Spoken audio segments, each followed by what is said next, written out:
नमस्कार, आज की बात में आपका स्वागत है। आज पाकिस्तान के आर्मी चीफ आसिम मुनीर के चेहरे का रंग उड़ा हुआ नजर आया। आज लगा कि पाकिस्तान के खिलाफ एक्शन का वक्त करीब आ गया है। आज के डेवलपमेंट देखिए और समझिए। आज एनएसए अजित डोवल ने प्रधानमंत्री नरेंद्र मोदी के साथ साउथ ब्लॉक में एक्शन प्लान को फाइनल टचेस दिए। आज डिफेंस सेक्रेटरी ने भी प्रधानमंत्री मोदी के साथ लंबी मीटिंग की और इसके बाद रक्षा मंत्री राजनाथ सिंह को ब्रीफ किया। आज भारत में हवाई हमलों की चेतावनी देने वाले सायरन लगाने का काम शुरू हुआ। पाकिस्तानी फौज के जनरल के कानों में सीटियां बजने लगी। आज भारत में ब्लैकआउट के रिहर्सल के निर्देश दिए गए। पाकिस्तान के हुक्मरानों की आंखों के आगे अंधेरा छा गया। पाकिस्तान की हालत यह है कि फंड की कमी के कारण पाकिस्तान की एयरफोर्स जो वॉर एक्सरसाइज कर रही थी उसे बीच में खत्म करना पड़ा। फंड के लिए पाकिस्तान की सारी उम्मीदें 9 मई को होने वाली आईएमएफ की मीटिंग पर टिकी हैं और मोदी सरकार ने तय कर लिया कि आतंकवाद को सपोर्ट करने वाले मुल्क को किसी तरह की मदद का भारत विरोध करेगा। इसका असर यह होगा कि पाकिस्तान को मिलने वाली 7 अरब डॉलर की जो लोन की किस्त है वो रुक जाएगी। और एक बड़ी खबर यह है कि अमेरिका, इजराइल, ब्रिटेन, फ्रांस के बाद आज रूस और जापान ने भी कह दिया कि आतंकवाद के खिलाफ प्रधानमंत्री नरेंद्र मोदी जो भी एक्शन लेंगे उसे वो सपोर्ट करेंगे। लेकिन आज पाकिस्तान को जिस बात ने सबसे ज्यादा परेशान किया वो थी पानी पर रोक। भारत की तरफ से चिनाब नदी का पानी रोक दिया गया और 10 घंटे में ही पाकिस्तान में हाहाकार मच गया। पहली बार पाकिस्तान को पानी और खून का फर्क नजर आया। चिनाब नदी का पानी पाकिस्तान जाने से जब रोका गया उसका क्या असर हुआ, इसकी तस्वीरें आपको दिखाता हूं। पाकिस्तान के साथ इंडस वाटर ट्रीटी रद्द करने के बाद पहली बार भारत से पाकिस्तान जाने वाली चिनाब नदी सूखी दिखाई दी। आज सुबह सुबह अखनूर और रियासी इलाके के लोग जब घरों से बाहर निकले तो हैरत में पड़ गए, क्योंकि चिनाब नदी का पानी सूख गया था। जिस नदी के तेज बहाव के कारण किनारे पर जाने में भी डर महसूस होता था, वो नदी सूखी थी। पत्थरों के बीच पोखरों में पानी दिखाई दे रहा था। वाटर फ्लो जीरो था। कुछ ही मिनटों में पूरे इलाके में खबर फैल गई। लोग सूखी हुई चिनाब को देखने के लिए पहुंच गए। चिनाब पर हमारे 2 बड़े हाइड्रो इलेक्ट्रिक प्रोजेक्ट्स हैं। पहला सलाल डैम जो जम्मू कश्मीर के रियासी इलाके में बना है। दूसरा बगलिहार डैम जो जम्मू के रामबन जिले में बना है। प्रशासन की तरफ से बताया गया कि इन दोनों डैम्स के गेट स्लिट की सफाई के लिए बंद किए गए थे, इसलिए चिनाब का पानी बंद हो गया, फ्लो रुक गया। लेकिन यह बयान तो प्रशासनिक है। सच्चाई पूरी दुनिया समझती है, जानती है। सिर्फ 2 डैम्स के गेट बंद करके मोदी सरकार ने दिखा दिया कि बिना बम फेंके, बिना गोली चलाए, सिर्फ वाटर स्ट्राइक करके पाकिस्तान का क्या हाल किया जा सकता है। भारत ने सलाल और बगलिहार डैम्स के गेट बंद किए तो उसका असर पाकिस्तान के सिंध सूबे तक दिखाई दिया। सिंधु में पिछले 10 दिन से पानी का फ्लो बहुत कम है, जिसके कारण नहरों में पानी कम हो गया है। पाकिस्तान के सिंध सूबे में फसलों की सिंचाई के लिए पानी नहीं मिल रहा है। कपास और गन्ने की फसलें पानी से सूखने लगी हैं। किसान परेशान हैं, लेकिन इसके चक्कर में पाकिस्तान की हुकूमत के लिए एक नई मुसीबत पैदा हो गई। इंटरनेशनल टेररिस्ट हाफिज सईद के आतंकवादी संगठन जमात-उद-दावा के दहशतगर्द अब पाकिस्तान के किसानों के हमदर्द बनकर सड़कों पर उतर आए हैं। हाफिज सईद ने पाकिस्तान में मरकजी मुस्लिम लीग नाम से एक नई सियासी पार्टी बनाई है। आज इस पार्टी के लोगों ने लाहौर में हाफिज सईद के बेटे तल्हा सईद की लीडरशिप में किसान मार्च निकाला और भारत की वाटर स्ट्राइक से पाकिस्तानियों को बचाने की कसम खाई। लश्कर तैयबा के आतंकवादियों ने पाकिस्तान सरकार से हाफिज सईद को जेल से रिहा करने की मांग की और कहा कि अगर भारत पाकिस्तान पर हमला करता है तो हाफिज सईद और उसके लड़ाके पाकिस्तान की फौज के साथ मिलकर भारत की सेना से लड़ेंगे। लेकिन पाकिस्तान के किसानों ने कहा उन्हें सिंचाई के लिए खून नहीं, पानी चाहिए और अब उन्हें किसी सरकार पर नहीं, सिर्फ ऊपर वाले से रहम की उम्मीद है।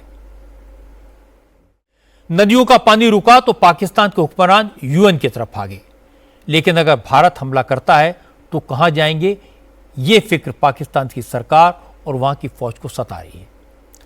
पाकिस्तान के लोग मान चुके हैं कि भारत इस बार छोड़ेगा नहीं।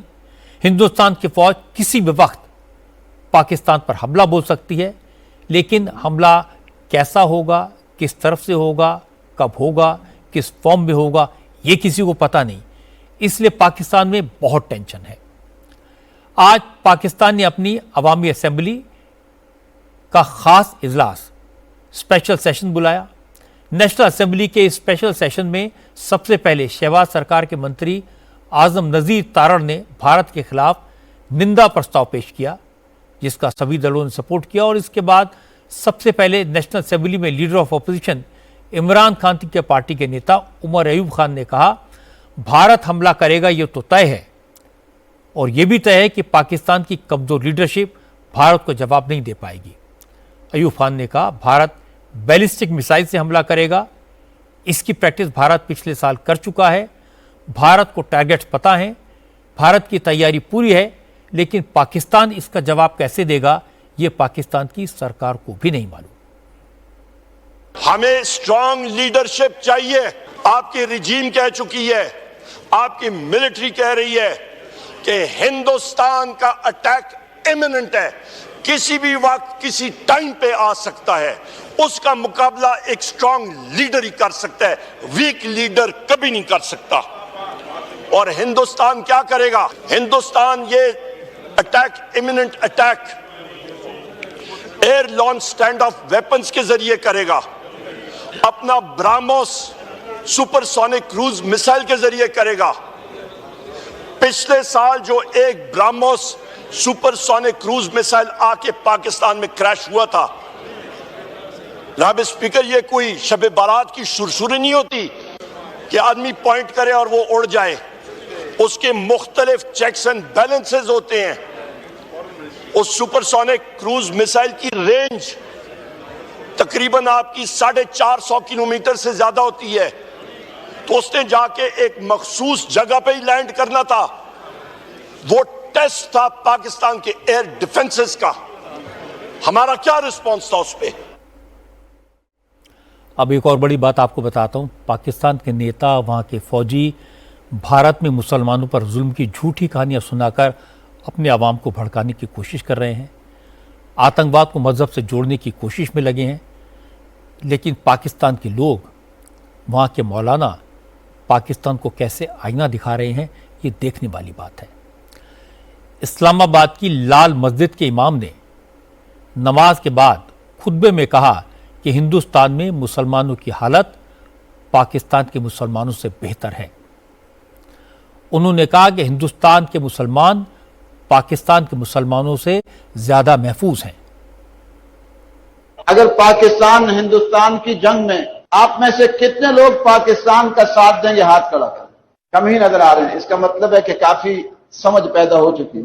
मसला यह है कि पाकिस्तान और हिंदुस्तान की जंग इस्लाम की जंग ही नहीं है। पाकिस्तान की जंग कौमियत की जंग है। आज पाकिस्तान में जो कुफरिया निजाम है, जो जालिमाना निजाम है, वो हिंदुस्तान से ज्यादा बढ़कर, हिंदुस्तान में इतना जुल्म नहीं है जितना पाकिस्तान में जुल्म है। कि लाल मस्जिद जैसा अलमनाक सानहा हिंदुस्तान में हुआ, पूरे खैबर पख्तूनख्वा में जो मजालिम हो रहे हैं वो वहां हुए कि उनके अपने जेट तैयारों ने अपने ही मुल्क के रहने वालों पर ऐसी बमबारियां की हुई। क्या हिंदुस्तान के अंदर इतने लोग लापता पाए जाते हैं? यहाँ जो जुल्म है, और यहाँ नहीं, अक्सर मुसलमान ममालिक का यही हाल है कि नेकी और तकवा के कामों में ताउन होगा, फला तावनु अल इस्म वल उद्वान, गुनाह के और जुल्म के कामों में ताउन नहीं होगा। पाकिस्तान के लोग समझने लगे हैं कि मसला आतंकवाद का है, दहशतगर्दी का है, इसका मजहब से कोई लेना देना नहीं है। पाकिस्तान पहलगाम हमले की दरिंदगी को इस्लाम का नाम लेकर छुपाना चाहता है, और पाकिस्तान जानता है कि नरेंद्र मोदी इस बार छोड़ेंगे नहीं, और पाकिस्तान की वो कुव्वत नहीं कि हिंदुस्तान का मुकाबला कर सके, क्योंकि पाकिस्तान के पास जंग के लिए साजो सामान तो दूर, आवाम को देने के लिए रोटी तक नहीं है। पाकिस्तान को अगर IMF से भीख नहीं मिली तो दाने दाने को मोहताज हो जाएगा। और इस बार भारत ने पूरी तैयारी कर ली है कि आईएमएफ से पाकिस्तान को कोई मदद न मिल पाए। इसीलिए भारत ने आईएमएफ में अपने एग्जीक्यूटिव डायरेक्टर केवी सुब्रमण्यम को कार्यकाल पूरा होने के 6 महीने पहले ही हटा दिया था। असल में 9 मई को आईएमएफ के एग्जीक्यूटिव बोर्ड की मीटिंग होने वाली है, जिसमें पाकिस्तान को आईएमएफ के कर्ज की नई किस्त देने की मंजूरी दी जानी है। इसमें भारत का वोट बहुत इंपॉर्टेंट होगा।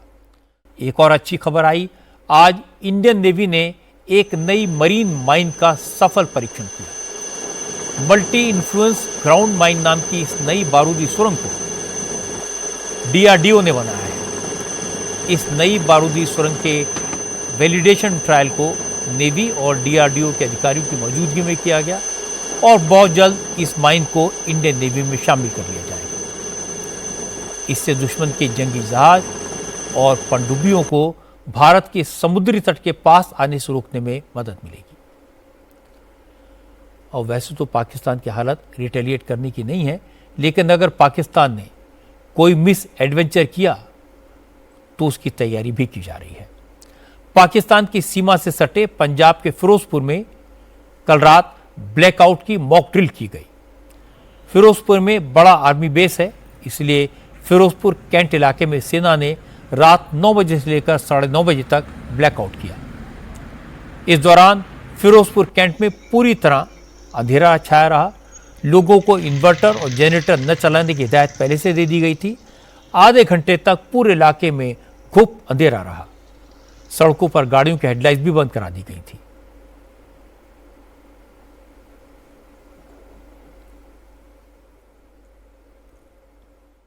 ਸਾਡੇ ਸੀਨੀਅਰ ਅਫਸਰਸ ਵੱਲੋਂ ਜੋ ਵੀ ਹਦਾਇਤਾਂ ਕੀਤੀਆਂ ਗਈਆਂ ਨੇ, ਲਾਈਟ ਪੂਰੀ ਤਰ੍ਹਾਂ ਆਫ ਕੀਤੀ ਗਈ। ਤੁਸੀਂ ਵੇਖ ਰਹੇ ਹੋ ਕੋਈ ਵੀ ਵਹੀਕਲ ਇਹੋ ਜਿਹਾ ਨਹੀਂ ਜਾ ਰਿਹਾ ਜਿਹਦੀ ਲਾਈਟ ਚਾਹੀਦੀ ਹੋਵੇ। ਬਾਜ਼ਾਰ ਦੇ ਵਿੱਚ ਜੋ ਹੋਰ ਵੀ ਹੈ, ਕੋਈ ਵੀ ਜੋ ਇਨਵਰਟਰ ਜਾਂ ਕੋਈ ਵੀ ਸਭ ਲਾਈਟਾਂ ਆਫ ਨੇ। ਤਕਰੀਬਨ ਲੋਕਾਂ ਨੂੰ ਪਹਿਲਾਂ ਪਤਾ ਸੀ, ਸੋਸ਼ਲ ਮੀਡੀਆ ਦੇ ਲੋਕ ਜਾਣੂ ਹੋ ਚੁੱਕੇ ਸੀ, ਫਿਰ ਵੀ ਜੇਕਰ ਕਿਸੇ ਨੂੰ ਨਹੀਂ ਪਤਾ ਉਹਨੂੰ रोक के ਅਸੀਂ ਦੱਸ ਰਹੇ ਹਾਂ। पाकिस्तान चारों तरफ से घिर चुका है। पाकिस्तान के हुक्मरान और वहां की फौज खौफजदा है। पूरी दुनिया आतंकवाद के खिलाफ एक्शन में भारत के साथ खड़ी है। लेकिन हैरानी की बात है कि ऐसे वक्त में भी हमारे देश में कांग्रेस के नेता नरेंद्र मोदी पर हमला करने के चक्कर में सेना के शौर्य पर सवाल उठा रहे हैं। आपको जानकर दुख होगा, उत्तर प्रदेश कांग्रेस के अध्यक्ष अजय राय ने बयान दिया और उस बयान को पाकिस्तानी मीडिया ने पूरा दिन हेडलाइन बनाया। अजय राय ने रफाल फाइटर जेट का मजाक उड़ाया, रफाल को खिलौना बताया, उस पर नींबू मिर्च बांधकर सरकार से पूछा इसका इस्तेमाल पाकिस्तान के खिलाफ कब होगा। अजय राय ने जैसे ही बयान दिया तो पाकिस्तान ने इसे हाथों हाथ लिया और इसे भारत के खिलाफ प्रोपेगेंडा में इस्तेमाल किया। अजय राय ने जो मजाक किया सो किया, हो सकता है उससे गलती हो गई हो, लेकिन हैरानी की बात है कि कांग्रेस के कई नेताओं ने उनके बयान को सपोर्ट किया और ये काफ़ी सीरियस बात है। तारिक अनवर, इमरान मसूद और उदित राज जैसे कांग्रेस के कई नेता अजय राय के सपोर्ट में सामने आए। सब ने कहा सरकार सिर्फ बातें कर रही है, इसलिए अजय राय ने सरकार से सवाल पूछा इसमें गलत क्या है। आज तो सारा देश इस बात के इंतज़ार में है कि कब सरकार कार्रवाई करेगी। जो कुछ घटना हुई उसके बाद तो फ़ौरन एक्शन होना चाहिए था। अगर आप 6 महीने के बाद कोई एक्शन लेंगे तो उसका कोई मतलब नहीं है। तत्काल होना चाहिए था। देश चाहता है कि तत्काल कार्रवाई हो और इसीलिए अजय राय जी ने जो एक तरह से राफेल का नमूना पेश किया है वो याद दिलाने के लिए कि आपके पास राफेल है, आपके पास सारी चीज़ें हैं, आपकी फ़ौज, आपकी सेना मजबूत सेना है और उसके बावजूद भी आप कोई हिम्मत नहीं कर रहे हो। पहलगाम हमले के बाद पाकिस्तानियों को वापस भेज दिया गया है। इसमें वो परिवार भी शामिल हैं जिनकी शादियां पाकिस्तान में हुई थी। पिछले 10 दिन में ये पता चला कि हमारे देश में 50,000 से ज़्यादा ऐसे लोग हैं जिनकी शादी किसी न किसी पाकिस्तानी लड़की के साथ हुई और वो पिछले कई साल से लॉन्ग टर्म वीज़ा पर भारत में रह रही थी। सीआरपीएफ के जवान मुनीर अहमद की शादी भी एक पाकिस्तानी लड़की से हुई थी। हालांकि मुनीर की वाइफ को वापस पाकिस्तान नहीं भेजा गया है, लेकिन मुनीर अहमद की नौकरी चली गई।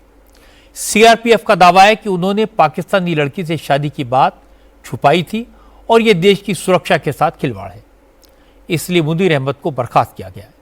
लेकिन मुनीर का दावा है कि उसके साथ नाइंसाफी हुई है। उसका दावा है कि शादी से पहले ही उन्होंने 2022 में इस बात की जानकारी अपने डिपार्टमेंट को दे दी थी। इजाजत मिलने के बाद ही निकाह किया।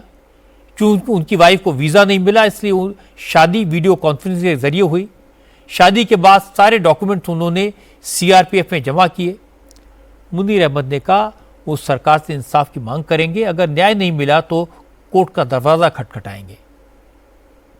ये डिसमिस फ्रॉम सर्विस का ये आ गया, तो मैं तो इस चीज से हैरान हूँ, तो परेशान हूँ कि ऐसा क्यों हुआ। मैं यही प्राइम मिनिस्टर साहब से, होम मिनिस्टर साहब से अपील करना चाहता हूँ कि एक जवान होने के नाते ही मेरे साथ इंसाफ किया जाए कि ऐसा क्यों। जब मैंने प्रॉपर चैनल 2024 में शादी कर रहा हूँ, 2022 से मैं डिपार्टमेंट को लगातार सूचित करता आ रहा हूँ। वो डिपार्टमेंट जानता भी, हर कॉपी मैंने उनको दी है। और ये एलटीबी के बाद, ये एफआरओ कंसर्न के बाद, ये मेरे पास पेपर हैं, ये आप देख सकते हैं। Has been referred to higher authority for approval के लिए एमएचए को जा रखा है हायर अथॉरिटी के पास। तो मुझे बताओ कि इसमें कहाँ पे इलीगल हुआ है, जहाँ आप लोग देख सकते हैं डायरेक्टरेट का क्लियर ऑर्डर है, सूचित मैंने किया है सीआरपीएफ को, वो क्लियर लिख रहे हैं कि हमें इन्फॉर्म नहीं किया। एक चीज उन्होंने मेरे डिसमिस ऑर्डर में मेंशन की है कि हमें निकाह के लिए सूचित किया। निकाह ही तो होता है शादी, वही तो की है। पहलगाम हमले के बाद जब पाकिस्तानी नागरिकों की जांच हुई तो ऐसे ऐसे केस आए जिन्हें सुनकर आप आश्चर्यचकित रह जाएंगे। मुरादाबाद में 22 ऐसी पाकिस्तानी महिलाओं का पता चला है जो 20 साल से यहां रह रही हैं। ये महिलाएं लॉन्ग टर्म वीजा पर हैं। इनमें से कुछ तो दादी नानी बन चुकी हैं, लेकिन इनका पासपोर्ट आज भी पाकिस्तानी है। इन 22 महिलाओं के 95 बच्चे हैं। कुछ के तो बच्चों के भी बच्चे हो गए हैं और उनकी भी शादियां हो गई हैं। इन 22 महिलाओं के आधार कार्ड बने हुए हैं, राशन कार्ड में इनका नाम है, लेकिन ये भारत की नागरिक नहीं है। मुरादाबाद के एसपी सिटी कुंवर रणविजय सिंह ने कहा कि पहलगाम के हमले के बाद मुरादाबाद पुलिस एक्टिव है। लॉन्ग टर्म वीजा पर रह रहे लोगों पर पूरी निगरानी रखी जा रही है। अभी यहाँ पे हमारे रिकॉर्ड्स के हिसाब से टोटल 22 लोग हैं और जो भी वीजा रोल्स हैं उसके हिसाब से उनकी निगरानी की जा रही है और जो भी उनकी प्रोफाइलिंग है उस हम लोगों के द्वारा की गई है।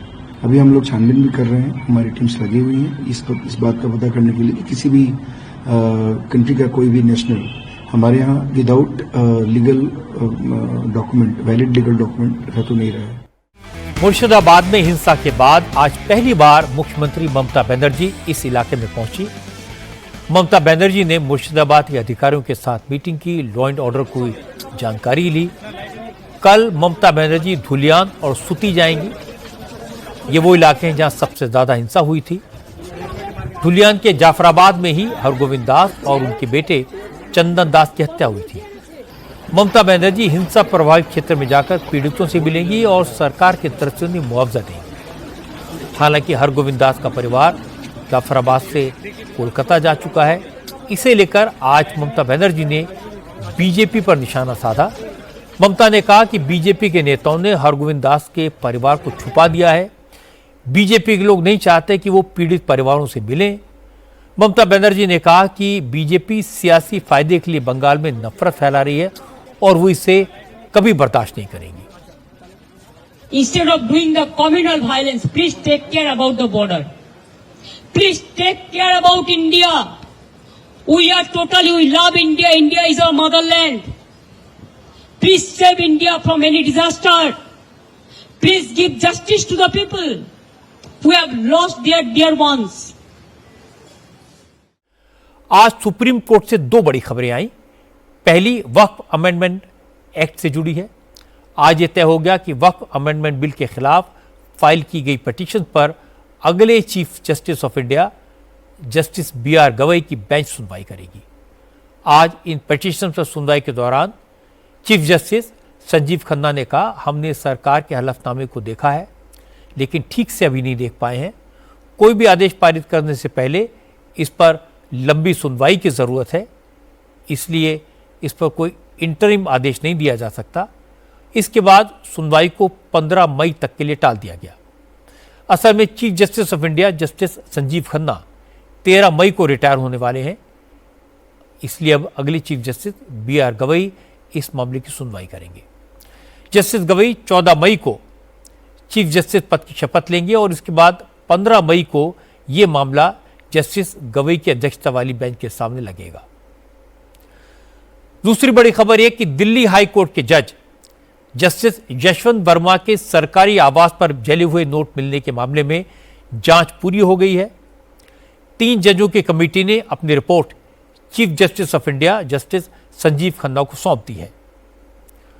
14 मार्च की रात को जस्टिस यशवंत वर्मा के दिल्ली के सरकारी घर में आग लग गई थी, जिसे बुझाने के लिए जब फायर ब्रिगेड की टीम पहुंची तो मौके से भारी मात्रा में जले हुए नोट बरामद हुए। इस बात के संकेत मिल रहे हैं कि 3 मेंबर्स की कमेटी ने अपनी जांच में जस्टिस वर्मा पर लगे आरोपों को सही पाया है। अगर ये बात ठीक निकली तो जस्टिस यशवंत वर्मा का जज बने रह पाना मुश्किल हो जाएगा।